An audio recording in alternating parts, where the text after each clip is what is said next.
L'Allemagne va mettre sous protectorat financier tout le reste de l'Europe.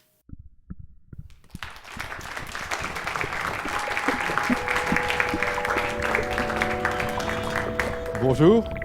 D'abord, je suis très content d'être là, dans ce lieu chargé d'histoire et d'intelligence, donc je suis extrêmement satisfait, mais il faut que vous vous rendiez bien compte de quelque chose, c'est que je suis un individu un peu paria en ce moment. Je suis un financier, je suis un économiste, je suis libéral, j'ai écrit un livre sur Jésus, je vis à Hong Kong, qui est un paradis fiscal. Vous pensez bien que je n'ai absolument, dans ce merveilleux pays qui est le nôtre, aucune crédibilité. Donc, ça ne sert strictement à rien. Ça fait 40 ans que je suis dans ce métier. J'ai créé une société avec un papier et un crayon. Je l'ai vendue 15 ans après pour 150 millions de dollars. J'en ai recréé une autre qui a aujourd'hui un chiffre d'affaires d'une vingtaine de millions de dollars, qui donne des conseils aux institutions financières dans le monde entier. J'ai 600 clients institutionnels. Et quelque part, personne dans les milieux politiques en France ne m'a jamais demandé le moindre conseil. Donc, si vous voulez, il est tout à fait évident qu'en France, je ne sers pas à grand-chose. Mais enfin, l'essentiel, c'est que je suis rentable, que je suis indépendant, que je suis tranquille. Et je voudrais essayer de vous expliquer pourquoi cette crise de l'euro qui a commencé était, un, inévitable, et deux, que ça va se terminer probablement assez mal. Et donc, je voudrais vous expliquer quel est le défaut de fabrication absolument incroyable qu'on nous a collé à l'intérieur de l'euro. Et on m'a expliqué depuis le départ que ce n'était pas un projet économique, que c'était un projet politique, ce à quoi j'ai chaque fois répondu que l'Union soviétique était aussi un projet politique et qui n'avait pas marché non plus. Donc, pourquoi le titre ? Si vous voulez, De Gaulle, au moment où il y avait la ligne Maginot, vous savez, en France, pour ceux d'entre vous qui ne le savent pas, on a eu une guerre en 14-18, on avait fait des tranchées, on s'était battu contre les Allemands, et puis on avait décidé ensuite que la prochaine guerre, ça serait à nouveau des tranchées, et donc on avait fait une très très grosse tranchée qui s'appelait la ligne Maginot, dans laquelle les poilus auraient été confortables. Et De Gaulle, au moment qui était tout à fait contre la ligne Maginot intellectuellement, je vous signale que toute l'intelligentsia française était pour la ligne Maginot, absolument tout le monde, il n'y avait personne qui était contre, c'était... De Gaulle, qui était tout à fait contre, avait dit « À quoi sert une forteresse imprenable à être prise ?» Donc, c'est exactement ça. Si vous suivez dans la stratégie des affaires militaires, etc., des positions défensives, vous avez toujours l'impression que, dans le fond, la position défensive suffit, et donc l'arrière se relâche, commence à faire des bêtises, et quand le vrai conflit, le vrai problème arrive, vous n'avez plus ni les nerfs ni les moyens de réagir. Il n'y a pas de position défensive qui fonctionne. La seule fonction, vous savez, c'est la vieille lutte entre le bouclier et la lance. Eh bien, le bouclier perd toujours sur le long terme. Alors, qu'est-ce qu'on a essayé de faire avec l'euro ? Replaçons-nous un petit peu en arrière. On a essayé de suivre une stratégie défensive. Et elle était vouée à l'échec. Et c'est ce qu'on commence à voir aujourd'hui. Récapitulons. L'Allemagne se réunifie en 1989. À ce moment-là, panique générale dans les ministères en France, pour une raison assez simple, c'est que, comme le Deutschmark était une monnaie extraordinairement puissante et que l'Allemagne était bien gérée, ce qui n'était pas notre cas, le Deutschmark allait devenir la monnaie dominante en Europe. C'était la monnaie qui allait devenir la monnaie financière, la monnaie de référence. Ce qui, pour le Quai d'Orsay, pour la diplomatie française, pour le ministère des Finances français, était absolument insupportable. Donc, grosse négociation entre l'Allemagne et la France.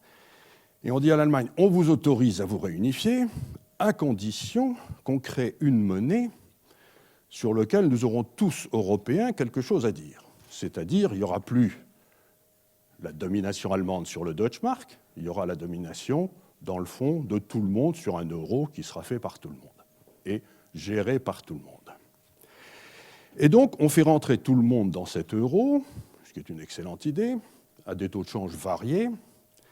Et là, vous commencez à avoir un certain nombre de problèmes qui se posent très rapidement.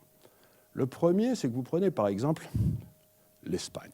L'Espagne a un taux de croissance de sa productivité moyenne, c'est-à-dire la rentabilité des travailleurs, à peu de choses près, d'environ 0% par an. Allez, c'est vaguement négatif, mais enfin, on va le mettre à 0. L'Allemagne est à 3 ou 4. Donc, si le coût du travail monte de 4% par an, 5% par an en Espagne et de 0% en Allemagne, au bout de 10 ans, toutes les entreprises espagnoles qui sont en concurrence avec des entreprises allemandes sont en faillite. Elles ont été liquidées par la concurrence allemande. Donc, l'Espagne se spécialise avec une grande intelligence dans les activités de tourisme et de construction. Et donc, tandis que l'Allemagne se spécialise dans la construction d'usines. L'intervention précédente était très intéressante parce qu'elle vous montre le phénomène cumulatif dans les systèmes économiques. Comme l'Espagne, normalement, aurait dû avoir des taux d'intérêt à 7 ou 8 ou 9%, puisqu'elle n'avait pas de productivité, qu'elle avait une inflation assez forte, à cause de l'euro, elle s'est retrouvée avec des taux d'intérêt à 3 ou à 4. Imaginez le bonheur de tous ceux qui spéculaient sur l'immobilier. Donc tout le monde se met à spéculer sur l'immobilier en Espagne, ce qui fait qu'aujourd'hui, après 10 ans de cette merveilleuse idée, vous avez 2 millions de maisons vides en Espagne, ou de logements, c'est-à-dire plus en nombre absolu qu'aux États-Unis. Je ne sais pas si vous vous rendez compte de ce que ça veut dire. Vous avez tous entendu parler de la crise immobilière américaine. La crise espagnole est de même taille en absolu pour une économie qui est 10% de l'économie américaine, ce qui est quand même un très joli résultat. Les promoteurs immobiliers espagnols, d'après les chiffres qui ont été sortis par le président de la Fédération des promoteurs immobiliers espagnols, il doit savoir de quoi il parle, sont de 350 milliards d'euros de dettes des promoteurs immobiliers vis-à-vis des banques, dont miraculeusement, simplement 30 milliards sont apparus dans le bilan des banques aujourd'hui, donc il y en a encore 310 dont personne ne sait où ils sont, apparemment. Je vous signale que les 2 millions de maisons qui n'ont été vendues à personne sont dans le bilan de personne non plus en Espagne. Il y a une comptabilité créatrice en Espagne en ce moment qui est tout à fait remarquable. Il y a plein d'actifs qui ont été financés mais qui sont nulle part. C'est quand même une des grandes merveilles de la comptabilité. Donc vous vous retrouvez maintenant en Espagne avec cette dette de 350 milliards d'euros chez les promoteurs, dont à peu près 200, c'est pour des terrains. C'est-à-dire que ça ne vaut strictement rien, puisque maintenant l'Espagne ne va plus produire. Alors ça, c'est dans le système privé. Donc vous vous retrouvez aujourd'hui avec le système privé espagnol, qui a à peu près une dette de 80% du PNB. Les sociétés sont à peu près à 90-100% du PNB, ce qui est bien aussi. Et tout le système fiscal espagnol, tout le système, toutes les rentrées fiscales, dépendaient du système immobilier. Parce que c'était là-dessus. Donc l'Espagne avait des excédents budgétaires pendant 4-5 ans. 6 ans, c'était très bien, tout le monde était très content. Mais avec l'effondrement de l'immobilier, le déficit budgétaire espagnol est en train absolument d'exploser. On se retrouve aujourd'hui à 12, 13, 14, 15% du PNB. Je vous signale que c'est la même chose pour la Grèce. On parlera de la France si j'ai les 3 minutes qu'il faut pour ça, ou c'est guère mieux. Donc, vous vous retrouvez dans un monde extraordinairement intéressant, où aujourd'hui, il est à peu près certain que sur les tendances actuelles, l'Espagne va faire faillite. C'est-à-dire que l'accumulation de la dette est à peu près 5 ou 6 fois plus rapide que l'espérance de gain que vous avez avec le PNB. Ils sont en train d'accumuler de la dette. Alors maintenant, vous vous retrouvez dans un système absolument remarquable, où vous avez d'un côté l'Espagne, la Grèce, bientôt la France. La France, ça fait, comme on dit en plaisantant, s'abrite derrière les pigs. Vous savez, les pigs, c'est Portugal, Italie, Greece and Spain. Et on les appelle les pigs dans la finance, parce qu'on aime bien les trucs raccourcis comme ça. Vous savez ce que disent les Anglais, ils disaient « the pigs don't fly ». Et ça, je vous assure que cela, en ce moment, ils ne volent pas beaucoup. Et donc, vous vous retrouvez avec cet immense problème. Ce à quoi la plupart de mes amis dans la finance me disent « mais ne te fais aucun souci, l'Europe va intervenir ». Alors, qu'est-ce que ça veut dire, l'Europe va intervenir? Vous regardez les comptes publics des différents pays européens. Il n'y a qu'un État qui a des comptes publics à peu près convenables aujourd'hui, parce qu'il s'est bien redressé depuis 10 ans, c'est l'Allemagne. L'Allemagne est quasiment à l'équilibre budgétaire, a des excédents extérieurs de l'ordre de 7% de son PNB, ou 8%, ce qui est monstrueux. Ça veut donc dire que l'Allemagne va mettre sous protectorat financier tout le reste de l'Europe. C'est-à-dire qu'on va avoir des fonctionnaires allemands qui vont dire les dépenses qui sont autorisées et les dépenses qui ne sont pas autorisées, en Grèce d'abord, au Portugal ensuite, en Espagne après, et dans 15 jours, allez, donner un peu de temps à la crise, et au marché en France. Parce que la situation budgétaire française est absolument cataclysmique. La France a perdu à peu près 2 points de PNB en déficit structurel depuis 2000, alors que l'Italie en regagnait 2. Donc tout le monde vous explique que l'Italie va faire faillite. L'Italie est dans une bien meilleure situation que la France. L'Italie a un excédent structurel de son budget de l'ordre de 7,5 à 8% par an. La France a un déficit de 5. Donc on a 13 points de différence avec l'Italie. Donc ce que je veux dire, c'est que moi je suis d'une famille à l'origine qui était alsacienne. Nous avons quitté l'Alsace en 1870 pour rester français.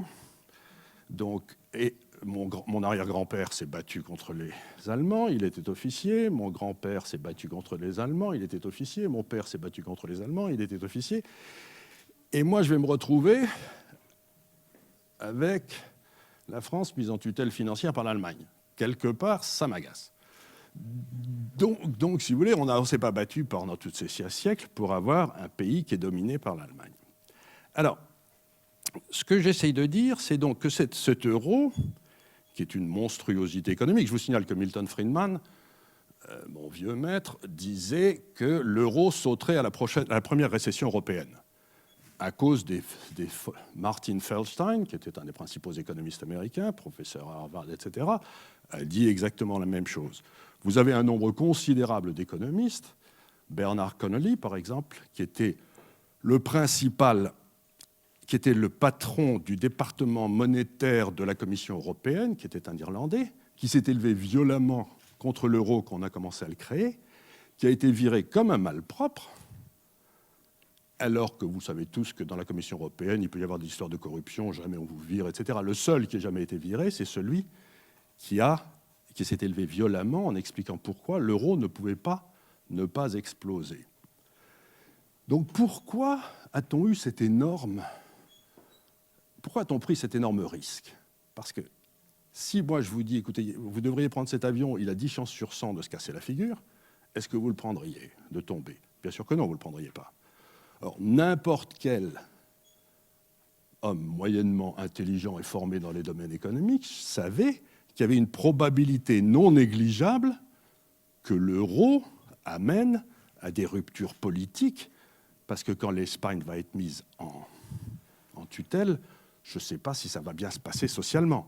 Quand la France va être mise en tutelle, quand il va falloir qu'on réduise nos dépenses budgétaires dans la douleur, c'est-à-dire quelque part après les élections régionales, ça ne va pas être facile non plus. Je veux dire, tout ça est extrêmement difficile. Il faut que vous vous rendiez compte, dans l'euro, il y a un deuxième énorme problème, c'est qu'un pays ne peut pas faire faillite quand il peut imprimer sa propre monnaie. Si vous voulez, les États-Unis ne peuvent pas faire faillite, l'Angleterre ne peut pas faire faillite. Dans l'euro, nous avons bâti un système où les États souverains européens ne peuvent plus imprimer leur monnaie. Ils ont émis leur monnaie, leur dette, dans une monnaie étrangère qu'ils ne peuvent plus imprimer. Donc on a réintroduit dans le système la possibilité d'une faillite de l'euro. C'est-à-dire qu'on a introduit un risque.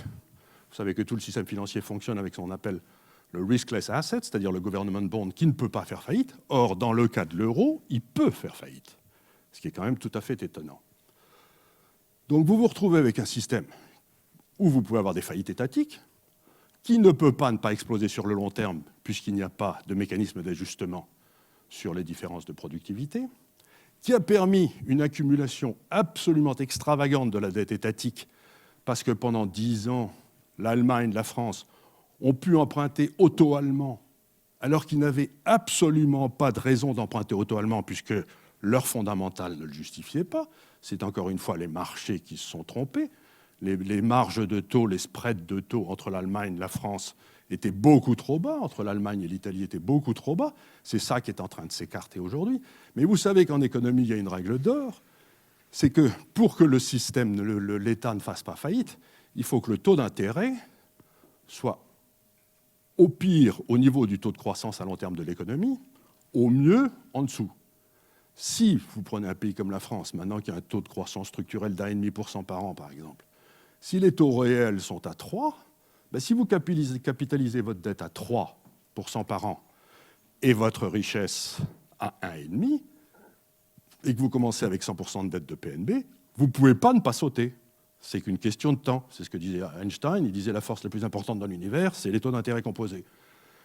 Ben, on est en train de rentrer dans un système de dette qui croît de façon exponentielle dans un certain nombre de pays, et rien de tout cela ne serait passé. On a essayé de suivre une stratégie défensive pour nous empêcher d'être coincés par l'Allemagne. Et s'il y a une règle en sciences politiques que j'ai apprise, c'est qu'on arrive, quand une loi est passée, on arrive toujours au résultat inverse de celui qu'on cherchait. Je veux dire par là, vous bloquez les loyers pour empêcher les pauvres gars d'être... Et ça vous fait une pénurie d'appartements. On a monté un système pour coincer l'Allemagne, et on va se retrouver avec une Europe totalement dominée, asservie par l'Allemagne.